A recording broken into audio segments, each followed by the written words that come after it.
어제 카타르 월드컵 대한민국 국가대표 명단이 발표가 됐습니다.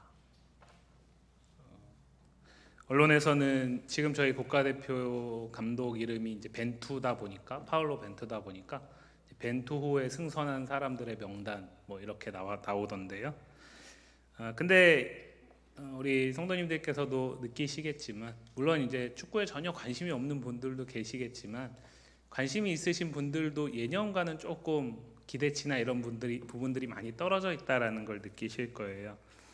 사회적 분위기의 영향도 있지만 이 벤투가 추구하는 축구가 과연 우리나라에 맞는가에 대한 근본적인 의문을 가진 사람들이 많이 있습니다. 벤투가 추구하는 축구가 예전에는 저희가 월드컵 때 이런 식으로 했었죠. 항상 우리보다 강한 팀이랑 만났기 때문에 뒤에서 수비하고 있다가 발빠른 공격수가 역습을 통해서 골 넣으면 이기는 거고 못 넣으면 비기거나 지는 거고, 너무나 단순한 축구였는데, 이 벤투가 추구하는 축구는 전 선수가 강하게 압박을 하고, 그리고 한 번에 이렇게 역습 축구가 아니라 계속 패스를 주고받으면서 조금씩 이렇게 공격 진영으로 가까이 나가가면서 최종적으로 공격수에게 공이 전해졌을 때 이제 골을 넣을 수 있는 기회를 얻는 빌드업 축구라고 하는데, 그런 전략을 쓰고 있습니다. 세계적인 축구의 추세가 그 빌드업이 맞습니다. 근데 이제 이게 과연 우리나라한테 맞느냐, 이런 의문들이 축구를 좋아하는 이제 방구석 전문가들한테 많이 있는 거죠. 그리고 그러다 보니까 답답하고, 그래서 예전에 그런 경기가 차라리 낫다 이런 생각들을 하기 시작했습니다. 이 스타일이 과연 한국에 맞는 옷일까에 대한 답은 이제 몇 주 후면 증명이 될 것입니다. 왜 갑자기 축구 얘기를 하나? 우리가 지금 계속해서 갈라디아서를 살피고 있습니다. 오늘 이제 5장인데요.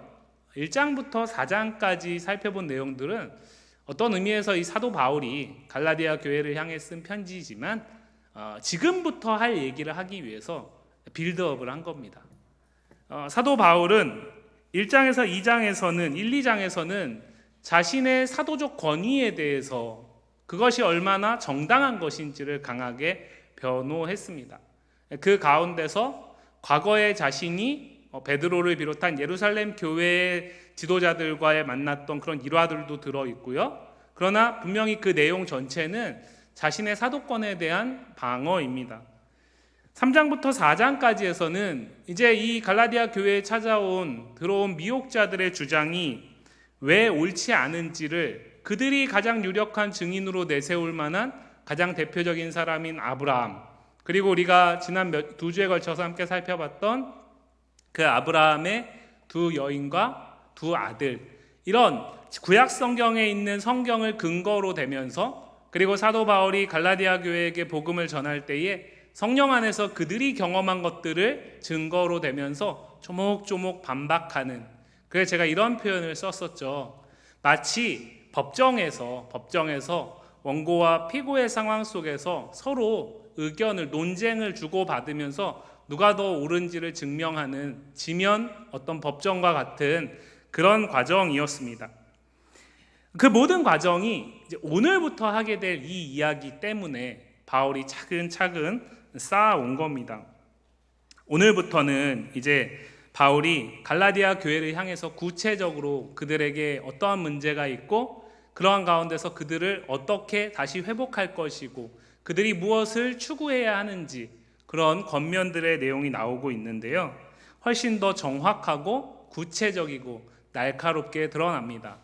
오늘 5장 2절 말씀 한번 같이 보겠습니다. 5장 2절 말씀입니다. 같이 읽습니다. 보라, 나 바울은 너희에게 말하노니 너희가 만일 할례를 받으면 그리스도께서 너희에게 아무 유익이 없으리라. 우리는 이미 갈라디아서 전체를 함께 보면서 그 내용을 너무나 잘 알고 있습니다. 갈라디아 교회의 문제는 무엇이었습니까? 미혹자들을 통해서 율법의 행위들로 돌아가려는 데 있습니다. 그리고 그 율법의 행위들의 가장 중심에는 이 할례라는 문제가 있죠. 우리는 너무나 잘 알고 있습니다. 그러나 이 편지를 1장부터 차근차근 읽어나가는 갈라디아 교회 성도들에게는 처음 이제 바울이 직접적으로 너희가 할례를 받는 것과 관계된 문제가 있다, 할례 앞에서 너희가 어떤 선택을 하느냐가 중요한데 할례를 받으려고 하는 자들에게 문제가 있다라는 얘기를 직접적으로 이제 시작하는 것입니다. 바울이 갈라디아 교회 성도들을 지금까지의 빌드업의 과정을 통해 가지고 우리 과거에 바울과 이렇게 좋은 시간들이 있었지. 그리고 바울이 구약 성경을 가지고 논증하는 과정들을 거치면서 이 편지를 읽어 내려가는 성도들이 그렇구나 이렇게 고개를 끄덕이면서 읽어가는 과정 속에서 오늘 이제 5장에 와서 비로소 바울이 내가 지금까지 말한 그 문제는 그냥 단순하게 너희가 동의하고 그렇구나 과거에 우리가 이렇게 좋은 시간들이 있었지 이 차원의 문제로서 끝날 일이 아니다라는 것을 이야기를 하기 위해 오늘 2절 말씀에서 보라라는 말로 시작을 합니다. 여기서 이 보라라는 말은 그냥 봐라, 나를 봐라 이런 정도의 의미가 아니라 이렇게 설명을 드리면 이해가 좀 되실 것 같아요. 우리가 자녀들을 키울 때 자녀들이 아무리 자기들끼리 막 시끄럽게 막 뛰놀고 떠들고 막 이럽니다. 그런데 엄마나 아빠가 자녀에게 뭔가 할 말이 있어요. 그럴 때에 말을 하는데 자신들의 소리가 너무 커가지고 그 엄마나 아빠의 말을 들을 수 없고 귀 기울이지 않을 때에 우리가 어떤 선택을 하죠? 저 같은 경우에는 둘 중에 한 가지의 선택을 했던 것 같습니다. 물론 지금도 그렇게 하고 있죠. 첫 번째는 자녀들의 그 소리의 데시벨보다 제 소리의 데시벨을 더 높이는 거죠. 그래서 자녀들이 그 다른 데 쏟고 있고 자기네들끼리 주고받는 그 시끄러운 소리를 제 소리로 덮는 것입니다. 그 더 큰 소리를 지름으로써 주의를 집중케 하는 거죠. 또는 그것이 어렵다면은 박수를 쳐서 큰 소리로 박수를 쳐가지고 주의를 다시 돌리는 것입니다. 오늘 사도 바울이 여기서 지금 보라라는 이 말은 그런 것입니다. 지금까지는 자신들과 크게 상관없는 것처럼 한 걸음 떨어져서 그렇구나 그렇지 이렇게 고개를 끄덕이고 그렇게 그냥 술술 읽어 내려가던 이 갈라디아 교회 성도들에게 보라는 거죠. 그러니까 집중하라는 것입니다. 주의하라는 것입니다. 그냥 그렇게 아무렇지 않게 너하고 상관없는 일처럼 그렇게 읽지 말고 지금부터 하는 이 얘기는 너를 향해서 하는 얘기니까 갈라디아 교회 너희를 향해서 하는 이야기이니까 정신을 바짝 차리고 귀를 기울이라는 그런 뜻입니다.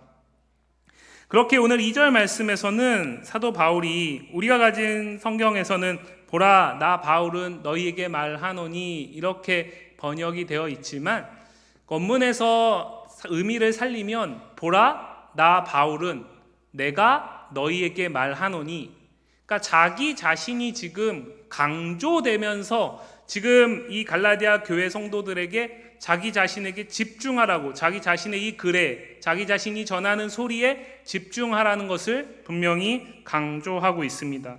그러한 과정 속에서 이제 본격적으로 구체적인 할례의 문제를 지적을 시작합니다. 갈라디아 교회 미혹자들은 아마 이렇게 접근을 했겠죠. 바울이 전한 그 복음 완전 다 가짜다. 내가 너희에게 가르쳐주는 이게 진짜다. 이렇게 접근하지는 않았을 거예요. 왜냐하면 우리가 앞에서 본 것처럼 그들은 바울의 복음을 듣고 나서 놀라운 성령의 역사도 경험을 했고 그 가운데서 바울에 대한 신뢰는 자연스럽게 쌓여 있었을 테니까요. 어떤 의미에서 갈라디아 교회가 존재할 수 있는 것은 바울의 덕이기 때문에 그 바울을 처음부터 깔아뭉개면서 미혹자들이 접근하진 않았을 겁니다. 그리고 그것은 우리가 앞에 빌드업 과정의 본문들을 함께 살피면서도 어느 정도는 추론할 수 있죠. 아마 그들은 이렇게 했을 거예요. 할례 그거 우리가 이제 얘기하는 이 할례 이거 아무것도 아니다. 그냥 잠깐 아프고 정말 잠깐 아프고 바늘 하나 찌르고 그 잠깐 그 고통만 끝나면 금방 사라질 문제다. 근데 그 잠깐이고 아무것도 아닌 이게 받기만 하면 엄청난 유익이 있다. 정말 좋은 거다. 그런데 바울이 너네한테 그거는 안 알려줬어. 그래서 내가 너희에게 이 정말 중요하고 정말 받기만 하면 너무 좋은 그거 꼭 받게 하고 싶어서 내가 누리고 있는 이 유익을 너도 누리게 하고 싶어서 오늘 이렇게 와서 전하는 거야. 이렇게 아마 접근하지 않았을까 생각이 듭니다. 그들의 그 말에 대해서 바울은 정면으로 반박을 하는 거죠. 바울은 이렇게 말하는 것입니다. 그거 그렇게 간단한 문제가 아니다.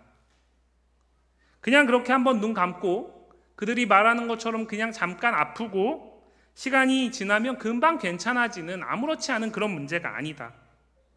그것을 위해서 바울은 2절, 3절, 4절에서 다시 한번 논리를 펼쳐나가는데요. 2절 말씀에서 이렇게 얘기를 하죠. 먼저 너희가 만일 할례를 받으면 그리스도께서 너희에게 아무 유익이 없으리라 이랬습니다. 할례 받음이 미혹자들이 이야기하는 것처럼 그렇게 간단하고 그냥 아무렇지 않은, 받으면은 더 좋을 만한 그런 것이 아니라는 거죠. 너희가 만약에 할례를 받게 되면 그것은 그리스도께서 너희에게 아무 유익이 없는 것이다 라고 얘기를 하는 겁니다. 그 얘기는 무슨 얘기일까요? 지금까지 갈라디아 교회 성도들에게 그리스도는 엄청난 유익이 있으신 분이시잖아요. 그것들을 자신들이 복음을 듣고 그 가운데서 구체적으로 경험하고, 그리고 바울이 전하는 복음 가운데서 그것이 무엇인지를 배우고 알고, 그리고 앞에 이미 읽어왔던 편지를 통해서 그것이 정말 큰 기쁨이고 큰 유익이구나라는 것을 고백할 수밖에 없는 이들에게 바울은 그거 그렇게 간단한 문제가 아니고 그거 할례를 받게 되잖아. 그러면은 너네가 알고 있는 그 모든 유익, 그리스도 안에서 주어지는 그 모든 유익, 그거 아무것도 없어진다. 모든 것이 다 소용없어진다. 아무 유익이 없다. 너희가 그 할례를 받고 난 다음에 나는 여전히 예수를 믿는다. 나는 여전히 바울이 전한 복음을 떠나지 않았다 라고 아무리 이야기한다고 해도, 너희가 그 이전과 똑같이 예배의 시간이 될 때 예배하고 나름대로의 경건의 시간들을 지켜나간다고 해도, 너희가 그 이방의 갈라디아라는 이 지역 안에서 그리스도인으로서 살기 위해서 발버둥치고 치열한 영적 전쟁 가운데 그 가운데서 지지 않고 승리함으로 살아간다고 해도 너희가 할례를 받으면 그리스도는 너희에게 아무 유익이 없다라는 얘기를 합니다. 여기에서 머물지 않고 3절 말씀에서 바울은 할례를 받는다면 그것은 그냥 그렇게 단순한 문제가 아닌 이유가, 할례를 받는 그 모든 자에게는 율법 전체를 지켜야 할 의무가 지워지기 때문이다라고 이야기를 합니다. 그러니까 잠깐 눈 감으면 된다. 아주 잠깐 아프면, 잠깐 통증이 있으면 그 다음에는 그것과 비교할 수 없는 엄청난 유익이 있다라고 미혹을 했는데, 사도 바울은 그것을 받게 되면 그리스도가 너희에겐 더 이상 아무 유익이 없다. 나아가서 그것을 받는 게 왜 아무것도 아닌 것이냐, 그렇게 단순한 문제가 아닌 것이냐, 그거를 받고 나면 율법의 행위, 그 모든 율법의 짐이 너희에게 다 지워진다라는 것을 이야기를 하는 거죠. 이것은 미혹자들이 한 얘기가 아니잖아요. 미혹자들은 이 부분을 쏙 빼놓고 얘기를 했잖아요. 사실 그들도 그것을 인정하지 않지요. 그렇기 때문에 그들도 사실은 모든 율법을 다 지키지 못하면서도 자신들이 할례로 인해서 나는 육체적인 이스라엘이고 아브라함의 자손이라는 그 확신 가운데서 지금 갈라디아 교회 성도들에게도 동일한 것을 요구하는 거잖아요. 그런데 사도 바울은 그렇지 않다라는 거예요. 그것을 받는 순간 모든 율법을 지켜야 할 의무가 지워진다라는 거죠. 2절 말씀에서 유익이라는 단어와 3절 말씀에서 의무라는 단어는 전혀 다른 것입니다.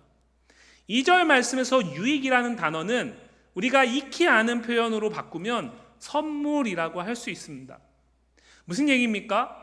할례를 받지 않고 바울이 전한 복음 가운데서 갈라디아 교회 성도들에게 그리스도 안에서 주어진 모든 것이 선물이잖아요. 그들이 그것을 얻어내기 위해서 뭔가를 애쓴 것이 없고, 그들이 그것을 지켜내기 위해서 그것을 자신들이 힘써 배우고 익힌 것도 아니잖아요. 성령께서 그들에게 복음이 전해질 때에 그 복음을 깨닫게 하시고 그 가운데서 예수 그리스도를 믿게 하셨기 때문에 그들이 그리스도 안에서 모든 유익을 누릴 수 있게 된 것이잖아요. 그렇기 때문에 2절 말씀에 말하는 이 유익은 선물입니다. 그러나 3절 말씀의 율법은 선물이 아니라 의무를 지워주는 거죠.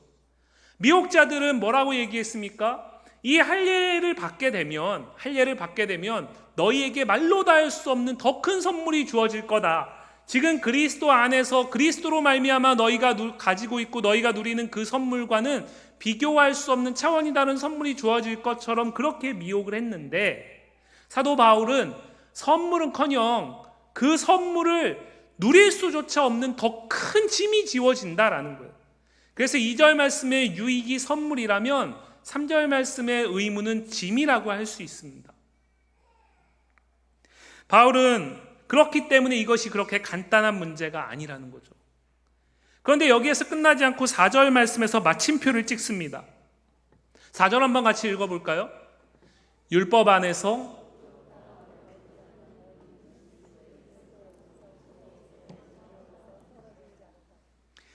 의롭다함을 얻으려 하는 너희는, 무슨 얘기입니까?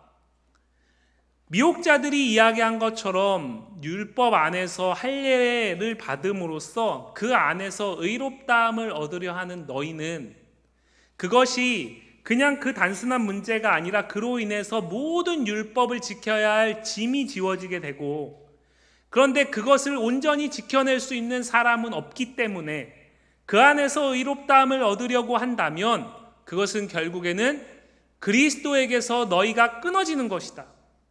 은혜에서 너희가 떨어지는 것이다. 바울은 이렇게 마침표를 찍고 있습니다. 사도 바울은 미혹자들이 달콤하게 이 할례를 받기만 하면 너희는 진짜 하나님의 백성이 될 수 있어. 너희는 지금 뭔가 2% 부족한데 이거 그렇게 어려운 것도 아니고 아주 간단한 거야. 물론 이방인이기 때문에 할례라는 것이 주는 거부감이 있을 수 있지만 육체적인 고통은 아주 잠깐일 뿐이고 그로 인해서 누리는 영적인 유익은 훨씬 더 클 거야 라고 미혹하는 그 미혹자들의 소리와 정반대로 사도 바울은 그것은 너희를 그리스도에게서 끊어지게 하는 것이다. 그것은 너희가 은혜에서 멀어지게 하는 일이다 라고 이야기를 하고 있어요. 왜 이렇게 강력하게 이야기를 할까요? 갈라디아 교회 성도들 가운데 미혹자들의 소리 가운데 넘어가서 이거 잠깐 아무것도 아닌 문제고 바울이 전한 복음과 전혀 반대되는 얘기도 아니라고 생각하고 할례를 받으려고 하는 사람들이 생겨났기 때문입니다. 언제나 그렇습니다.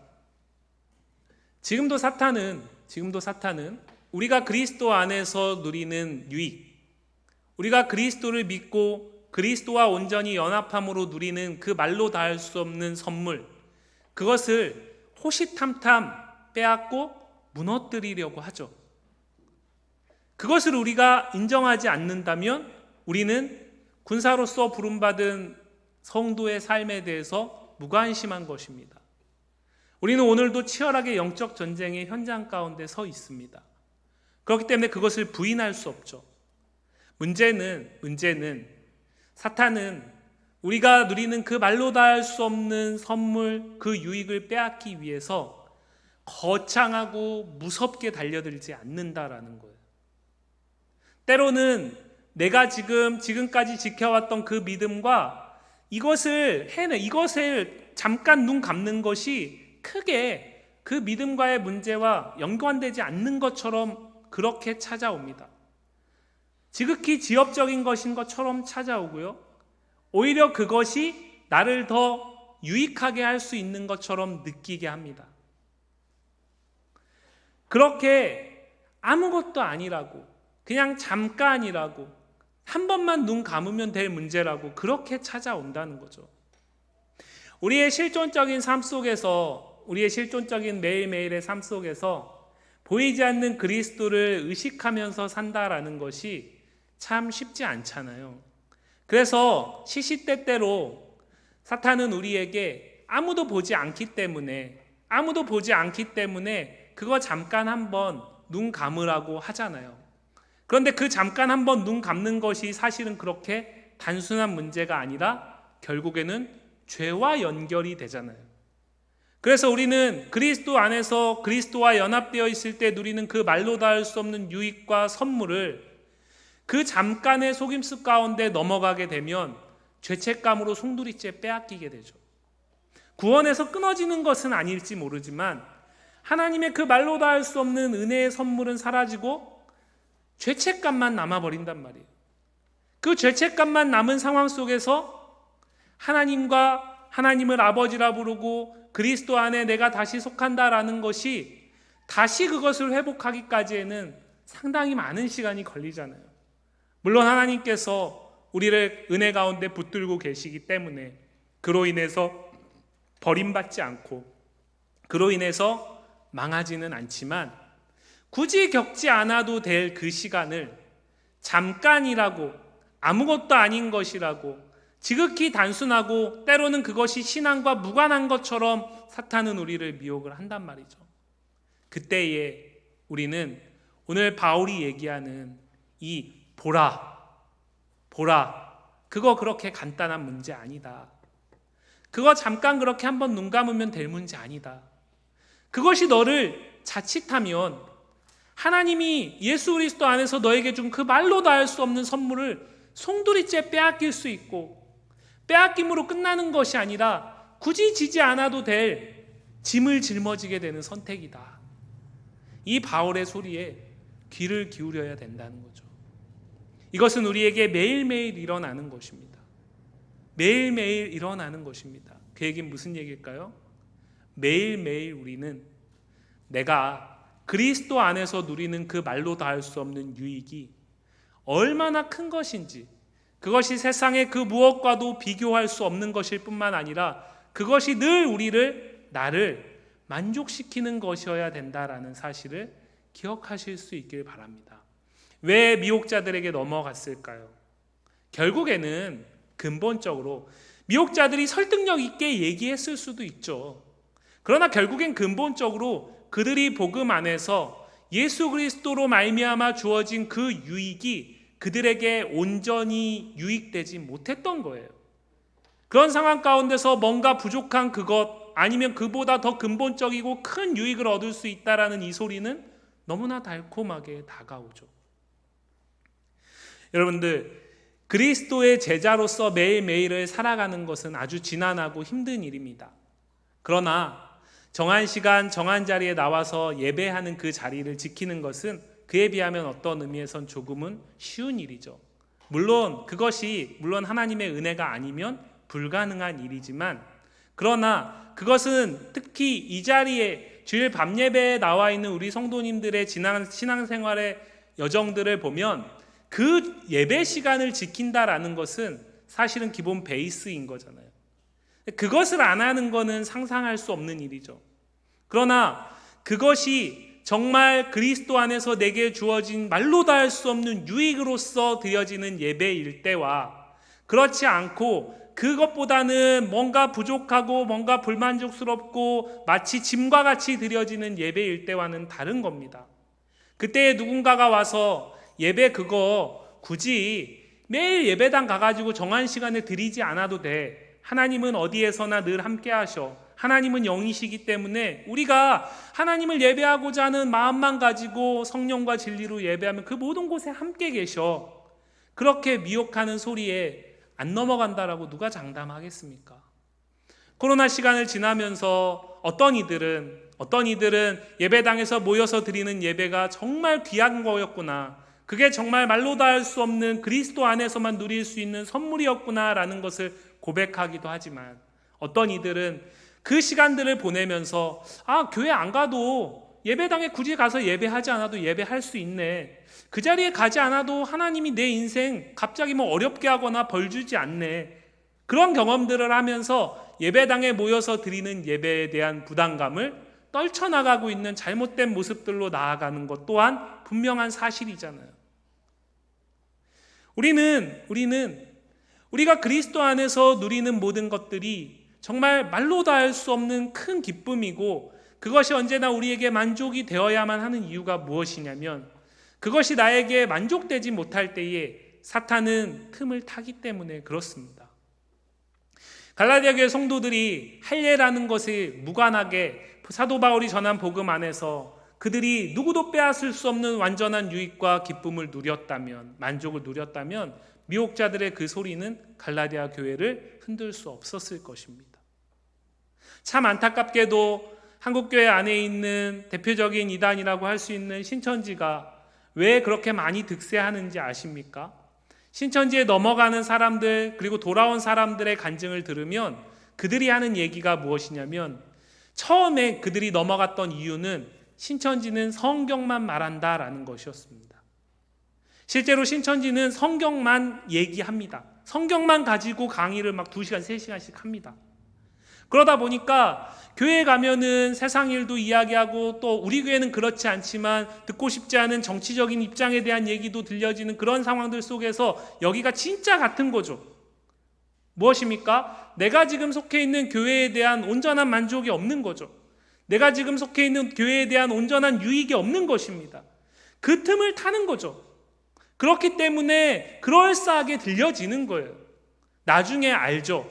그때 뒤돌아서도 그때는 이미 늦습니다. 예를 들었지만 이런 것입니다. 교회 역사 속에서 언제나 그렇습니다.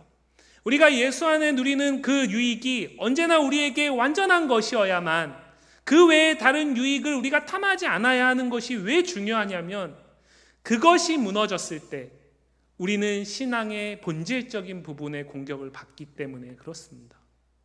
사도 바울은 오늘 그것을 강력하게, 그렇기 때문에 너희에게 이게 간단한 문제가 아니다, 너네 그거 간단하게 생각하고 할례 받는다면 그거 그리스도에게서 끊어지는 거야, 은혜에서 멀어지는 거야 라고까지 강력하게 이야기하면서 절대로 받지 말라고 이야기를 하는 것입니다. 그렇다면 할례만 받지 않으면 될까요? 6절 말씀 한번 같이 읽어보겠습니다. 5장 6절 말씀 같이 한번 읽습니다. 그리스도 예수 안에서는 할례나 무할례나 효력이 없으되 사랑으로서 역사하는 믿음뿐이니라. 할례만 안 받으면 되는 문제라면 무할례는 왜 효력이 없다라고 얘기를 할까요? 할례가 효력이 없다라는 것은 앞에서 지금 계속 다시 한번 논리를 쌓으면서 이야기를 했기 때문에, 할례 받으면 큰일 나는구나, 할례 받는 게 그렇게 단순한 문제가 아니구나, 이렇게 동의를 할 수 있잖아요. 그런데 왜 무할례도 효력이 없다라고 얘기를 할까요? 우리가 이미 살펴봤던 2장 20절 말씀 다시 한번 볼까요? 갈라디아서 2장 20절 말씀입니다. 내가 그리스도와 함께 십자가에 못 박혔나니 그런즉 이제는 내가 사는 것이 아니요 오직 내 안에 그리스도께서 사시는 것이라. 이제 내가 육체 가운데 사는 것은 나를 사랑하사 나를 위하여 자기 자신을 버리신 하나님의 아들을 믿는 믿음 안에서 사는 것이니라.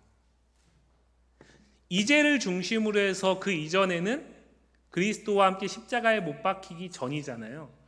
그리고 이제를 중심으로 해서 그 이유는 그리스도와 함께 십자가에 못 박힌 이후에 우리의 삶을 얘기를 합니다. 성도의 삶을 얘기를 합니다.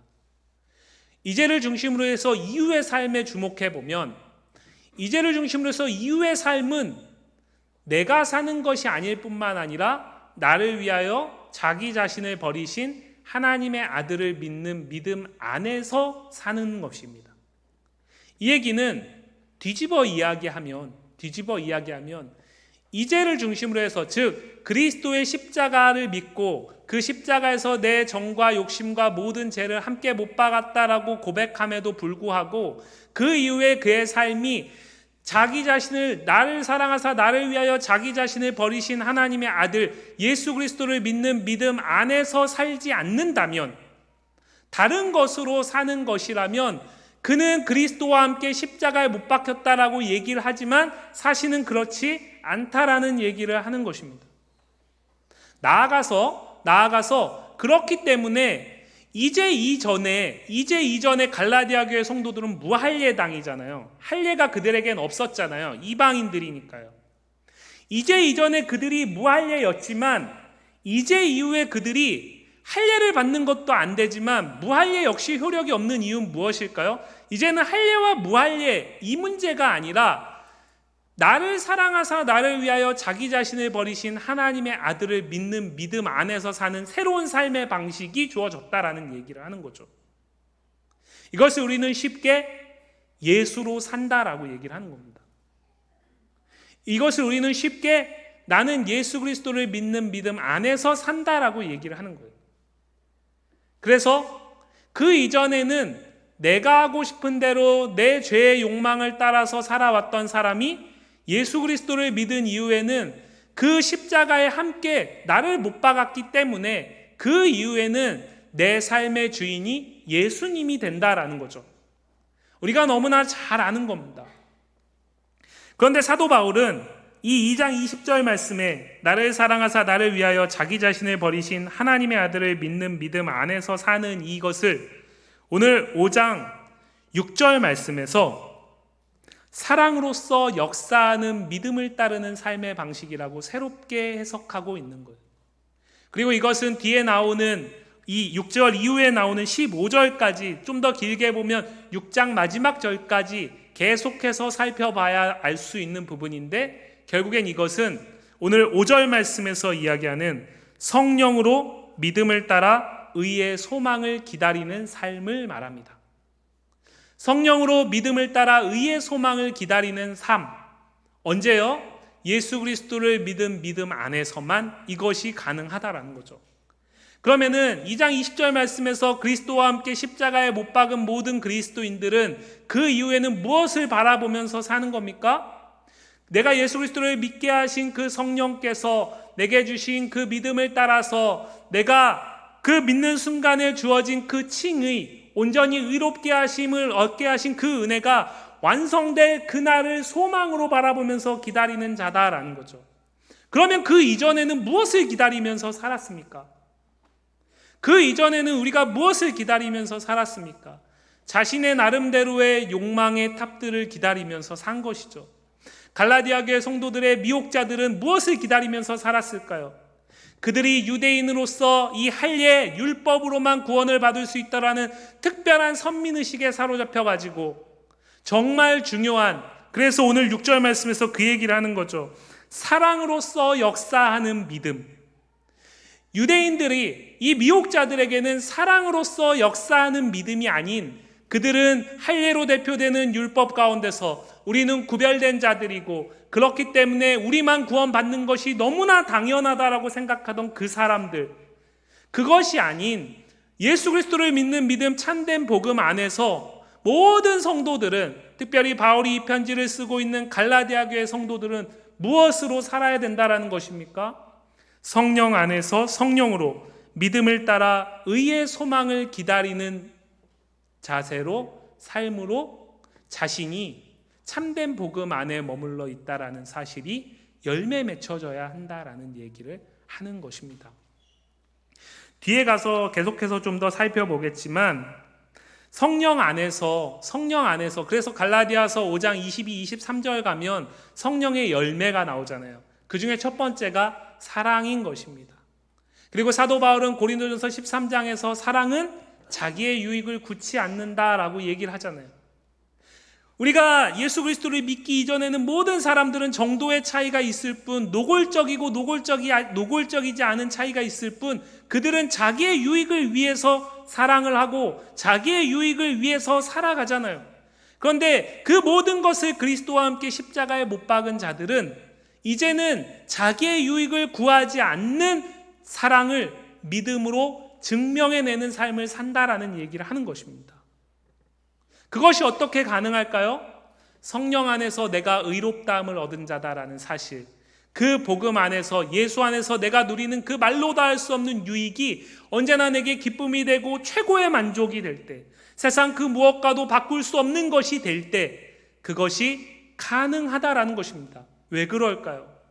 그것이 내게 최선의 유익이고 이미 전부의 유익이 되는데 자기 유익이 틈탈 자리가 없는 것이죠. 그 이야기를 사도 바울은 오늘 하고 있습니다. 바울은 오늘 본문 안에서 할례를 받지 말라고 이야기할 뿐만 아니라 무할례 자체도 아무 효력이 없다라고 얘기를 하고 있어요. 왜냐하면 만약에 할례를 받지 않는 것이 전부라면 할례받지 않고 믿음을 지킨 자들은 그것이 그들의 의가 되어버리겠죠. 그렇기 때문에 할례와 무할례가 중요한 것이 아니라 그리스도의 십자가 아래서, 그 복음 아래서 너희에게 새롭게 제시된 그 삶의 방식, 그것을 따라서 참된 소망을 붙들고 그것을 따라서 주어진 믿음을 가지고 사랑으로서 역사하는 삶을 살아나가는 것, 그것이 중요하다라는 것을 얘기하는 것입니다. 그리고 그를 통해서 미혹자들의 미혹을 이겨낼 수 있다라고 이야기를 하는 것입니다. 사랑하는 성도 여러분, 예수님께서 우리를 자유케 하시기 위해서 무엇을 하셨는지 너무 잘 아시죠? 특별히 오늘 우리가 성례주의를 지키면서 주님의 찢기신 살과 흘리신 그 다 쏟으신, 아낌없이 쏟으신 피를 더 가슴 깊이 우리의 영혼에 기념하시고 새기신 줄 믿습니다. 바울은 지금 우리에게 묻습니다. 그 놀라운 감당할 수 없는 은혜 가운데 우리를 자유케 하신 그 그리스도 예수 안에서 할례로 대표되는 내가 스스로 나를 의롭게 보이려고 하는 그 어떤 종교생활과 같은 것일 수도 있겠죠. 그것도 아니고 또 그 반대로서 나는 저 바리새인들과 같이 저렇게 신앙생활 하지 않을 거야 라고 얘기하면서 거리를 두는 것 역시도 그것도 옳지 않다라고 이야기를 하는 것입니다. 이것은 누가 맞다 틀리다의 판단의 문제가 아니고 하나님께서 복음 안에서 새롭게 제시하신 삶의 방식, 성령의 도우심을 따라서 그의 인도하심을 신뢰하면서 그분과 깊이 교제하고 오늘 참된 자유, 다른 말로 바꾸면 그것이 주는 참된 유익 안에서 온전히 내 자신을 드리는 자유를 누리고 있냐라는 것입니다. 내 자유가 침해되고 마치 종의 멍에와 같이 짊어지고 있는 것이 아니라 주님이 내게 주신 그 유익이 말로 다 할 수 없이 큰 것이기 때문에 그 안에서 내 자유를 기꺼이 희생하고 드리면서도 그것을 자유라고 여기고 그것을 복으로 여기고 그것 안에서 만족하고 있느냐라는 것입니다. 이 질문 앞에 선뜻 대답하실 수 없다면 오늘 갈라디아 교회에게 사도 바울이 외치는 보라, 이 외침에 집중하실 수 있기를 바랍니다. 오늘 하나님은 이 말씀을 통해 우리에게 말씀하십니다. 내가 너희에게 준 참된 자유, 그것은 누구도 빼앗을 수 없다. 그러니 그 안에서 굳건하게 서라. 그리고 다시는 종의 멍에를 매지 말라. 그를 위해 믿음으로 너희에게 약속된 성령을 의지하고 그 성령의 도우심을 따라서 참된 의의 소망을 기다리는 오늘의 삶 속에, 오늘의 하나님 나라를 이루는 예배자의 삶 속에, 성도의 삶 속에 사랑으로서 역사하는 믿음으로 오늘을 예배자로 살아내라고 말씀하십니다.